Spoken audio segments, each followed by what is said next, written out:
Senhor, pra sempre proclamarei que o Senhor é bom. O Senhor reinará com majestade. O Senhor reina em justiça e em verdade. O Senhor reinará com majestade. O Senhor reina em justiça e em verdade.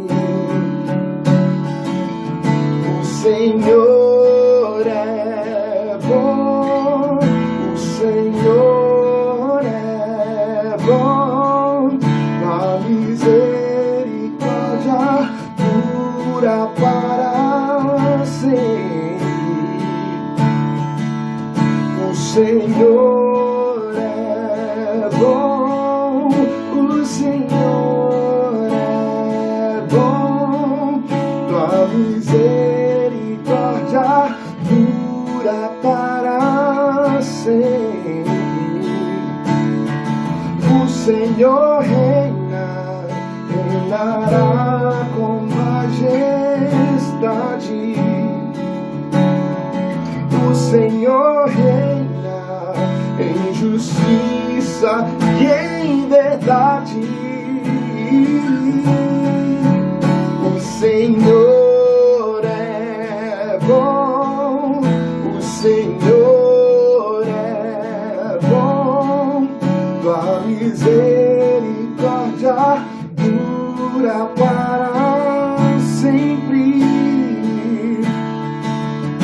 O Senhor é bom, o Senhor é bom, tua misericórdia dura para sempre.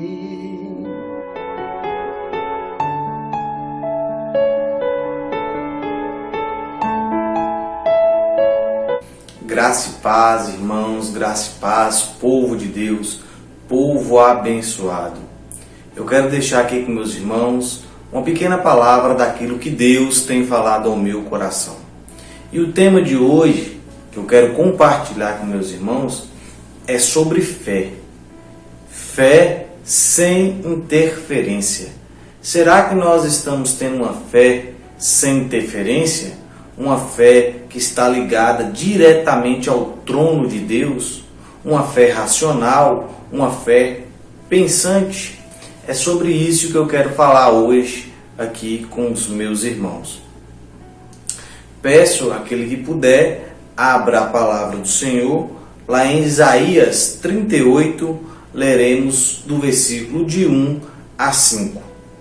Isaías 38, de 1 a 5, nos diz assim a palavra do Senhor. Naquele dia, Ezequias ficou doente, à beira da morte. O profeta Isaías, filho de Amós, foi visitá-lo e lhe disse assim: Diz o Senhor, põe a tua casa em ordem, porque você vai morrer. Você não se recuperará. Ezequias virou o rosto para a parede e orou ao Senhor. Lembra-te, Senhor, de como tenho te servido com fidelidade e com devoção sincera, e tenho feito o que tu aprovas. E Ezequias chorou amargamente. Então a palavra do Senhor veio a Isaías: Vá, diz a Ezequias, assim diz o Senhor, o Deus dos seus antepassados, Davi. Ouviu a sua oração e vi as suas lágrimas. Acrescentarei 15 anos na sua vida. Amém? Pai, essa é a Tua palavra. Peço, ó Pai, que eu venha ser apenas canal de bênção. Que o Senhor venha me usar aqui, ó Pai, para transmitir a mensagem aos meus irmãos. É o que eu te peço em nome de Jesus. Amém. Meus irmãos, vamos falar sobre fé. Como falar sobre fé em um texto desse, onde que o Senhor fala que o rei Ezequias irá morrer? Meus irmãos, vamos falar sobre as interferências que acontecem. Eu não sei se muitos vão lembrar daquela época onde que quando colocávamos uma televisão e tinha que ficar mexendo a antena para que não tivesse interferência. Eu sou dessa época onde que tinha que estar mexendo, enquanto um assistia, o outro gritava: mexe um pouquinho mais, um pouquinho para cá. Para quê? Para sair aqueles chuviscos, para sair aquelas interferências da imagem a qual iríamos assistir na TV. Interferência hoje, na ocasião, temos muito quando chove. A internet cai, a TV a cabo já não funciona tão bem. Essas interferências. E o que isso tem a ver com a fé? Vamos ver um pouquinho aqui mais sobre a palavra do Senhor. Aqui vemos um rei já velho, um rei cansado, um rei que assumiu o seu trono aos 25 anos de idade. O rei Ezequias, ele assumiu o trono com 25 anos de idade, um jovem. Ele estava ali ainda na sua juventude e ele assumiu o trono. E algo que marcou muito, algo que marcou assim de fato a sua liderança, foi a primeira atitude que ele teve quando assumiu o seu reinado.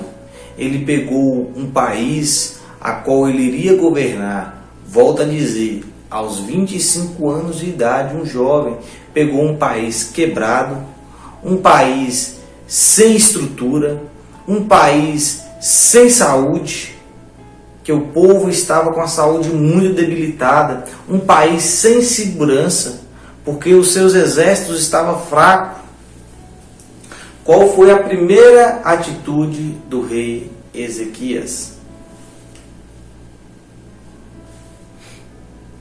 A primeira atitude do rei Ezequias, a primeira atitude dele foi restaurar os templos, restaurar os altares. O rei Ezequias mandou reconstruir os templos para que pudesse voltar a adoração ao Deus vivo, Deus de Israel.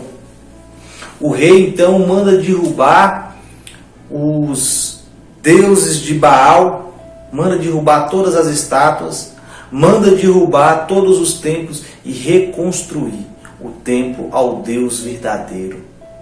Ele manda trazer os profetas, ele manda trazer o sacerdote para reconstruir.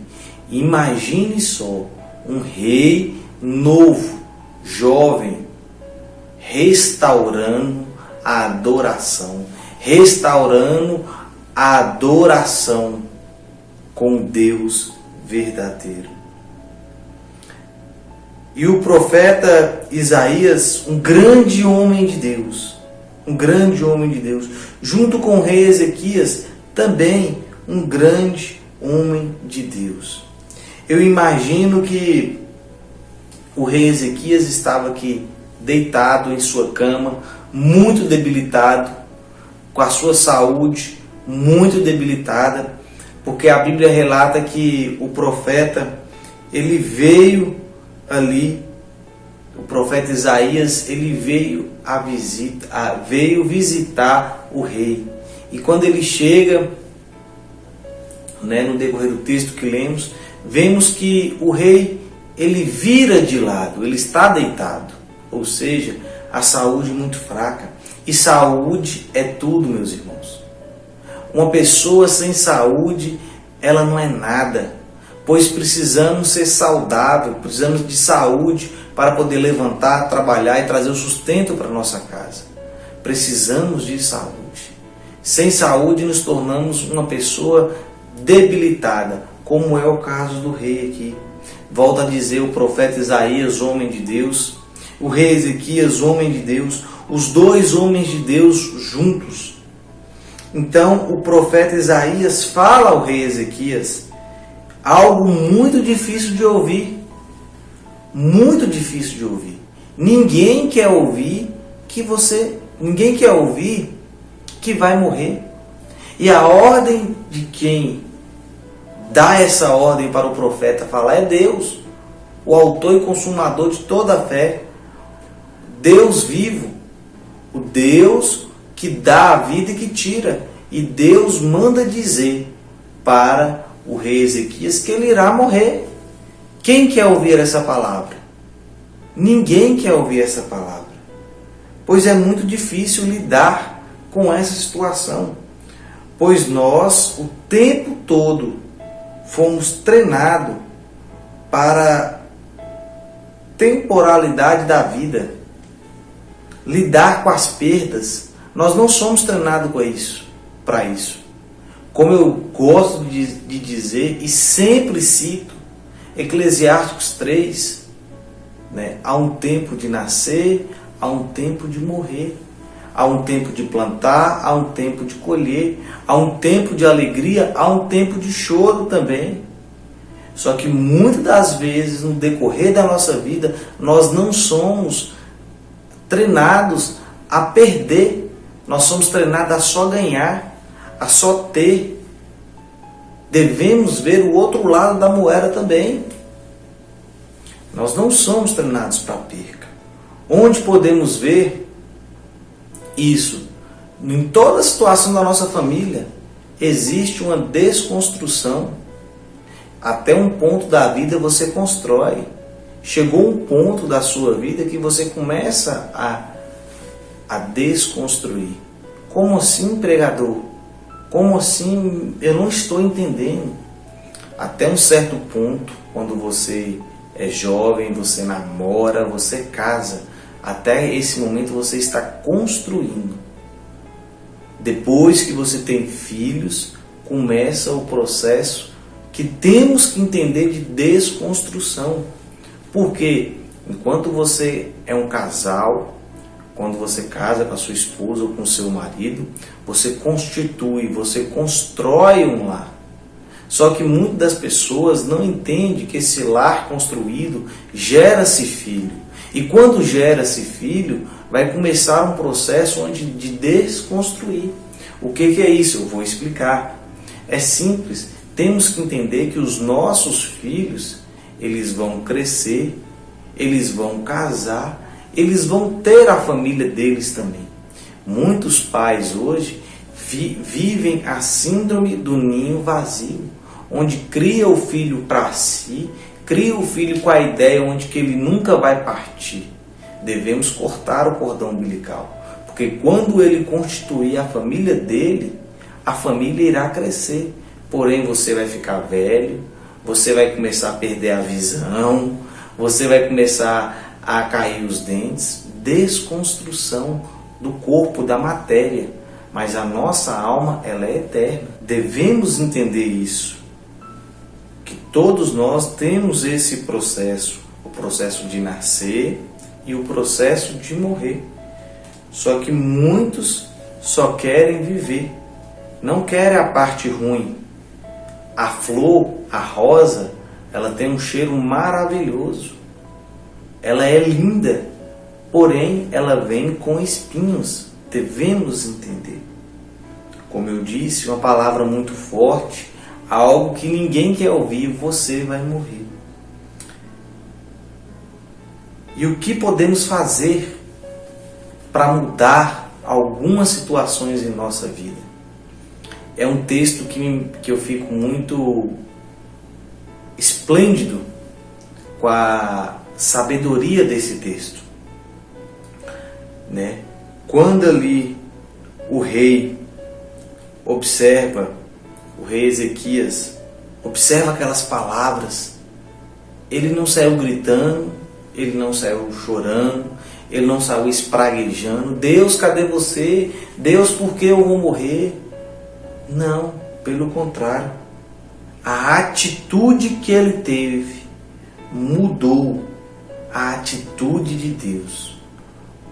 A atitude que o rei Ezequias teve mudou a atitude de Deus. O rei Ezequias, lá em Isaías 38:2, como nós lemos aqui, Ezequias virou o rosto para a parede e orou ao Senhor. O poder da oração.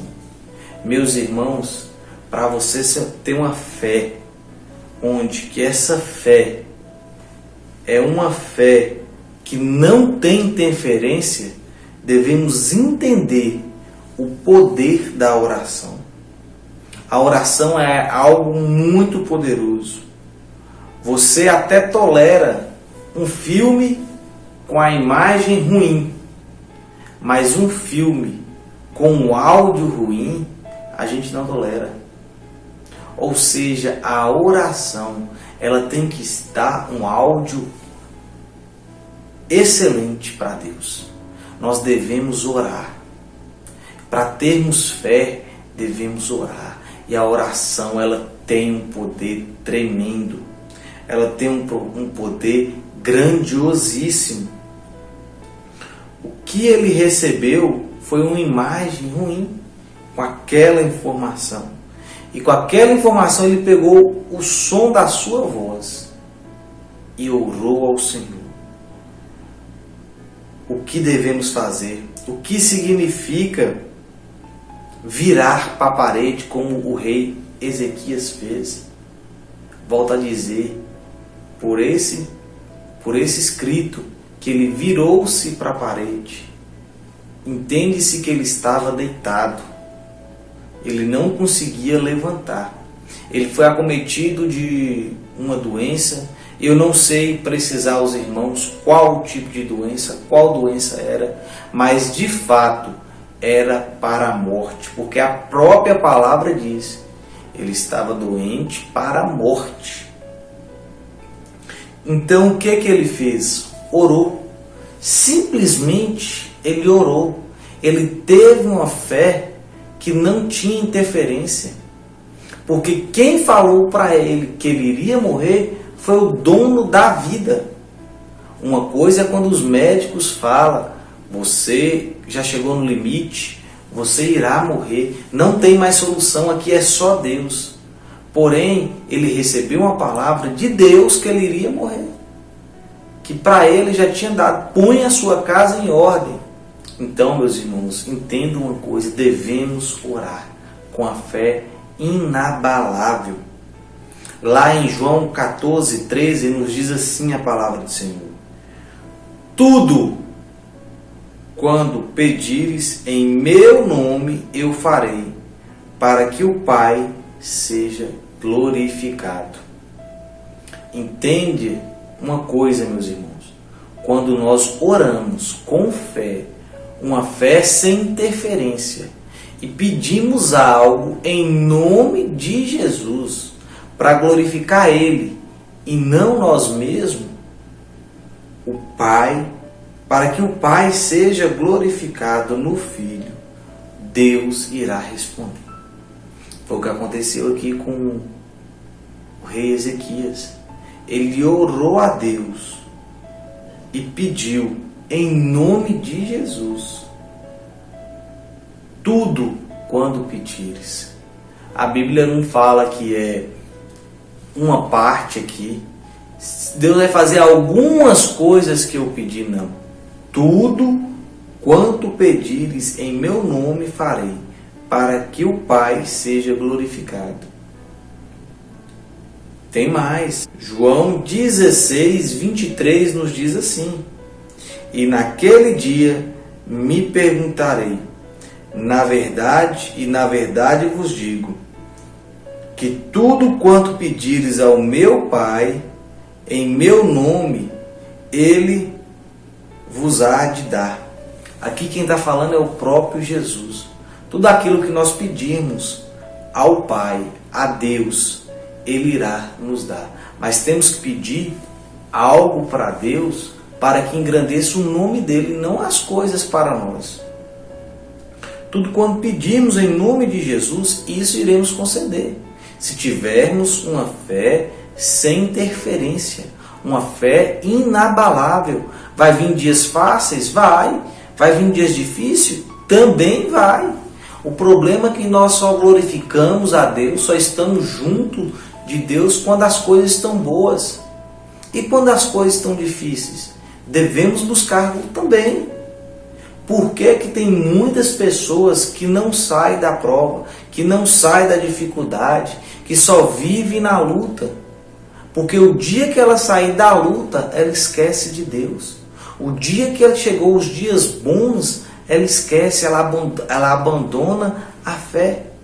Então Deus prefere deixar essa pessoa passando por algumas dificuldades e tendo ela salva e tendo ela próximo dele, do que dar vitórias grandes para essa pessoa e ela sair da presença de Deus.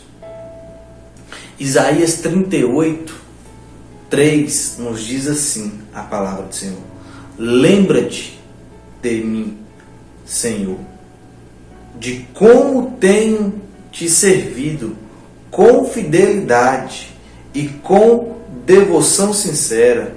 Tenho feito o que tu aprovas.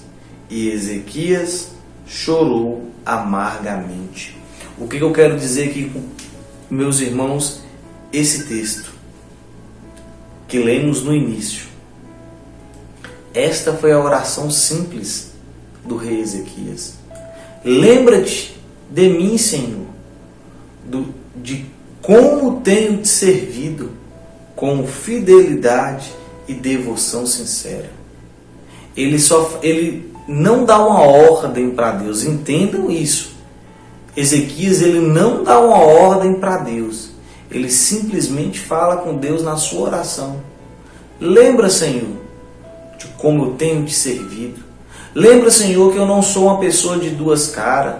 Lembra, Senhor, que eu não sou um fofoqueiro. Lembra, Senhor, que eu não sou aquela pessoa que lança semente de discórdia. Não, ele está dizendo aqui, ó, lembra, Senhor, como eu tenho te servido. Eu tenho te servido com sinceridade e com devoção e com fidelidade. Lembra-te, Senhor, que eu sou fiel na tua casa.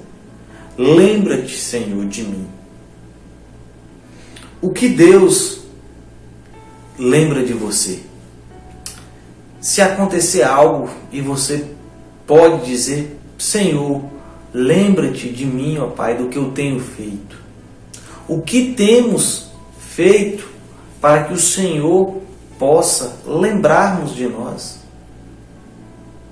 Será que podemos dizer, como o rei Ezequias: lembra-te, Senhor, que eu tenho te servido sinceramente?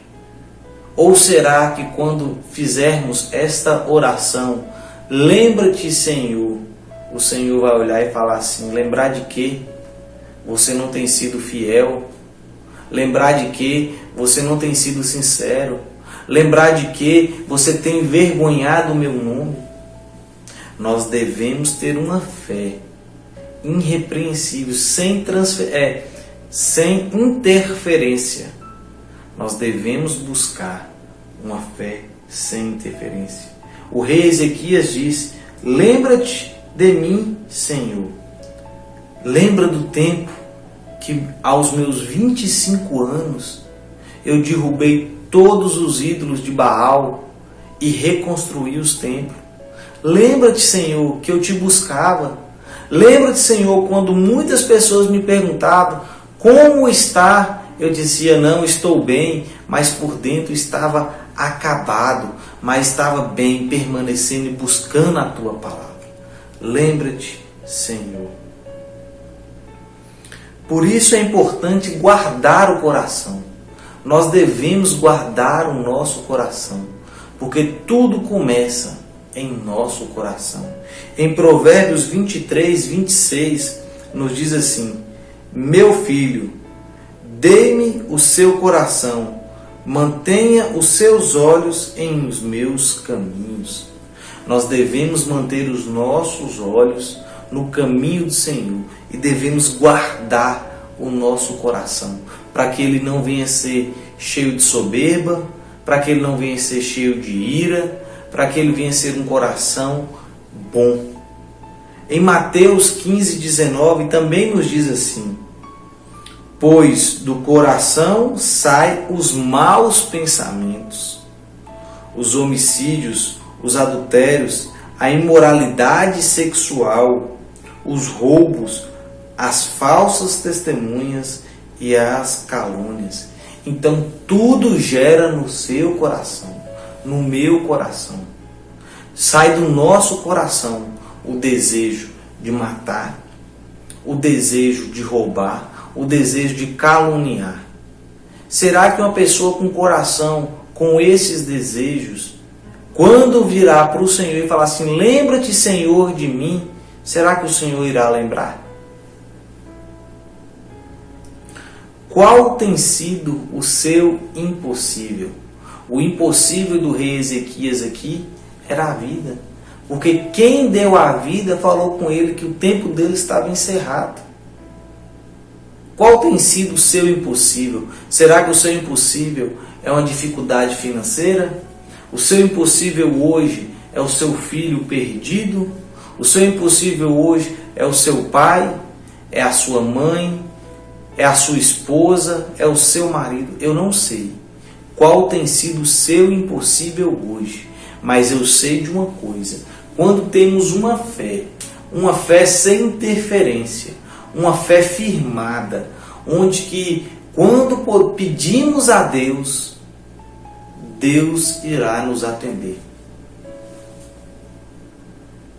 Isaías 38:3 nos diz assim: lembra-te, Senhor, de como tenho te servido com fidelidade e com devoção sincera, e tenho feito o que tu aprovas. Será que estamos fazendo aquilo que aprova a Deus? Será que estamos cumprindo aquilo que a própria palavra de Deus nos diz? Porque sabemos de uma coisa: a Bíblia é o nosso manual de fé e prática. Todo equipamento ele vem com manual, e o nosso manual de vida é a Bíblia, e não o achômetro. Eu acho que isso aqui está certo. Eu vou fazer isso porque eu acho que está certo. É o meu pensamento. A Bíblia tem um texto, eu entendi assim, eu vou fazer assim. Não, meus irmãos. Texto fora de contexto é pretexto para heresia. Se tivermos dúvida, devemos pegar um texto, analisar com outro, pesquisar e procurar, e não fazer aquilo que achamos que é o certo. Temos que servir com fidelidade o tempo todo. Olha para você ver um jovem no auge da sua juventude, recebe um poder imensurável. Ele era o rei daquela nação aos 25 anos de idade. Ele poderia muito bem, não, vamos curtir, não, vamos fazer isso. Não, ele tem uma atitude sincera. Ele restaura a casa do Senhor. Ele restaura os templos, porque ele entende que buscar a Deus é a sua maior prioridade. Você vê que ele não preocupou em reformar o exército. Você vê que ele não preocupou em dar atenção à saúde, porque o povo estava com muita decadência na área da saúde. Primeira coisa que ele preocupou foi restaurar os templos, que ele sabia que quando buscar o Senhor com o coração verdadeiro, quando buscar Ele como primeiro, as demais coisas virão. Em Provérbios 21, 2 e 3 nos diz assim: todos os caminhos do homem lhe parece justo, mas o Senhor preza o coração, faz com que é justo e certo, e mais aceitável ao Senhor do que oferecer sacrifício. O Senhor preza um coração justo muito mais do que um sacrifício, muito mais que você fazer penitência. Se seu coração for justo, for fiel, for agradável ao Senhor, Ele preza muito mais para isso do que você ficar fazendo sacrifício. Então devemos ter um coração sincero ao Senhor. Entenda-se uma coisa, como eu disse no início, nem tudo que chamamos de bom é bom. Lembra do que eu falei da TV antes, que você tinha que ficar rodando para sintonizar? Lembra-se de hoje, nos dias de hoje, não é mais aquela TV com a antena que você fica mexendo, e sim a internet, e sim a TV a cabo quando chove, quando dá uma ventania, o sinal não fica legal. Então assim é a nossa vida espiritual. Nós devemos ter uma fé onde que ela é uma fé sem interferência, uma fé real naquilo que cremos, um coração sincero. Deus nunca vai desprezar as nossas lágrimas, nunca, pois temos que ter uma fé inabalável. Salmo 106, 3 nos diz assim: como são felizes os que perseveram na retidão, que sempre pratica a justiça. Deus quer que nós pratiquemos a justiça. Não a justiça nossa, mas a justiça dele na palavra. Como eu disse anterior, ele nunca despreza as nossas lágrimas. Se vermos lá no texto, fala que o rei Ezequias chorou amargamente quando soube que iria morrer. Isaías 38:5 nos diz: vá, diz a Ezequias, assim diz o Senhor. O que aconteceu? Quando o profeta Isaías falou para o rei Ezequias: arruma suas coisas, arruma sua casa que você irá morrer. Assim que o profeta saiu da presença do rei, o rei vira para o lado, coloca o seu rosto virado para a parede. O que ele quer dizer com aquilo ali? Ele quer dizer que nada mais tinha jeito para ele, que ele não queria interferência, que ele não queria mais nada de ninguém. Ele foi buscar ao Senhor. Senhor, lembra-te de mim no meu tempo de juventude, lembra de mim das coisas que eu fiz. Então ali o profeta Isaías saiu da presença do rei. Eu fico imaginando a cena quando o profeta Isaías está saindo do palácio, Deus fala com ele, que é onde que estamos lendo aqui, Isaías 38:5. Vá, diz a Ezequias, assim diz o Senhor, o Deus dos seus antepassados, Davi. Ouvi sua oração e vi suas lágrimas. Acrescentarei 15 anos na sua vida. Ou seja, aqui o Senhor ouviu a oração do rei, viu as suas lágrimas, ele viu ali. Será que se nós orarmos, Deus irá ouvir as nossas orações? Em Jó 5:11 nos diz assim: os humildes eles os exaltarão e trarão para os pranteares o lugar de segurança. Mateus 5:4 bem-aventurado os que choram, pois serão consolados. Meu irmão e minha irmã, se você quer chorar na presença de Deus, chore, grite, se envolva emocionalmente com Deus. Não deixe de passar essa oportunidade. Ezequias, quando ele soube que ele iria morrer, ele vira para o lado e chora amargamente. Deus ouve a sua oração e o responde. E Deus também viu as suas lágrimas. O que eu quero dizer para você essa noite, que possamos ter uma fé sem interferência, assim como foi o rei Ezequias. ele orou, chorou e Deus atendeu a sua oração. Posso orar com você? Pai, aqui está o meu irmão, a minha irmã, ó Pai. Eu não sei o que tem acontecido na vida dele. Se é familiar, se é problema financeiro, se é problema no trabalho. Mas eu entrego nas tuas mãos, ó Pai, esta vida. Assim, ó Pai, como o Senhor acrescentou mais 15 anos no rei Ezequias e ouviu a oração daquele rei, eu te peço, ó Pai, ouve a oração do teu povo e concede aquilo que ele está pedindo, ó Pai, em nome de Jesus. Pense nisso, que venhamos ter uma fé sem interferência e que Deus possa atender às nossas orações. Amém. Fique com Deus.